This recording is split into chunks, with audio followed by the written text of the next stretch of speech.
Yes, it finished Manchester City 2, West Ham 1 at the Etihad Stadium this afternoon. And I think it's disappointing in terms of the result, but I can't fault the performance from the lads. I thought we were very, very good. We were positive in terms of the way that we defended. Thought we went back to that 3-4-3 and dealt with the system very, very well and how Manchester City were going to play. I think when you look back at the goals, we were forcing them to do things that other teams, for me, can't afford to do. And Manchester City, particularly with Diaz and Stones and the defensive awareness that they have of the players in behind them and the technical ability to keep hold of that ball, meant that they could commit men, and particularly from the breakdowns and the free kicks and deliveries. And that's what did it for us today. We weren't beaten from open play by Manchester City. We defended resolutely. I thought Vladimir Soufal had a tremendous game in terms of him one-on-one, dealing with Ferran Torres, dealing with Phil Foden in the second half. Didn't really get a sniff. And there was always a concern that, that Manchester City could use their number 8s, Gundogan, De Bruyne today. They didn't really get in behind West Ham. They were very, very astute and aware. And the best part of this game plan and this performance was the way that we dealt with a side like Manchester City, a team that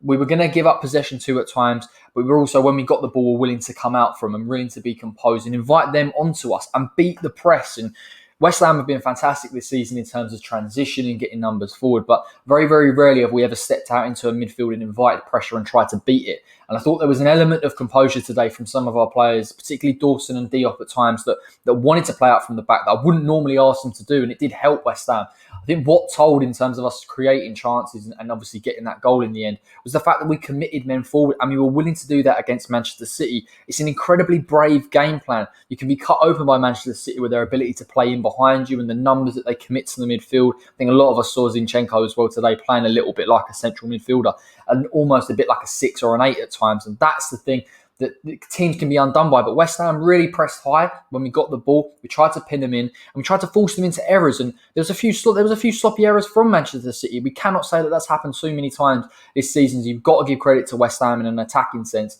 The first goal from Manchester City, I am disappointed in terms of dealing with that delivery. I think we're very good in the air, and for them to get a goal, I know Diaz is technically good in the air and he's a big physical presence, but to get past Diop and Dawson, I thought I had a good game generally speaking. It was a little bit frustrating, but the difference in this West Ham side compared to other West Ham sides we've seen over the years is the resoluteness and the willingness and that mentality to get back into the game. And we had a game plan. When we broke with numbers. We forced them back, forced them into errors. Soufal comes up down that right-hand side, who was man of the match for me today.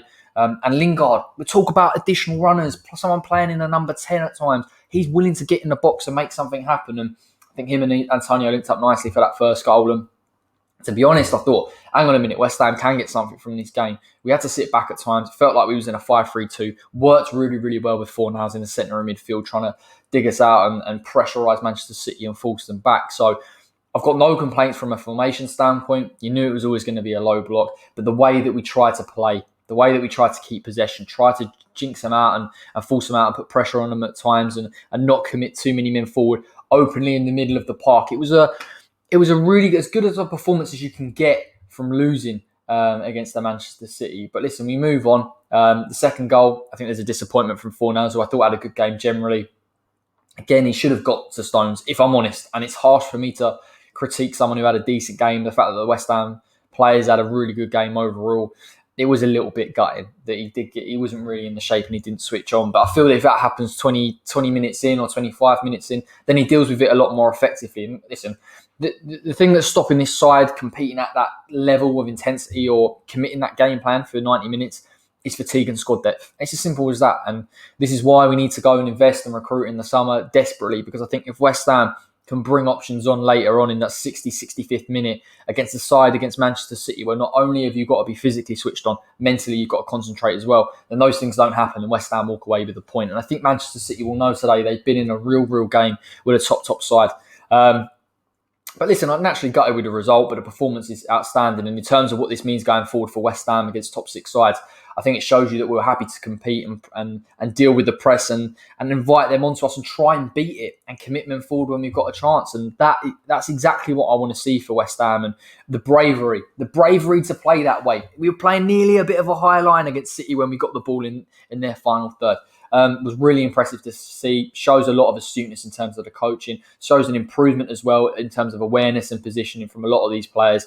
It's a massively positive outcome despite not getting the points. And I think that's the only way that that I can summarise things this afternoon. But thank you so much for joining me. Like the video if you enjoyed it as ever. I'll be back this week for loads more stuff, including the fans' voice. We're going to have the preview show on the Thursday, predicted 11, opposition analysis, and of course the watch along on Monday against Leeds United, where hopefully West Ham will get back to winning ways. So until then, take care.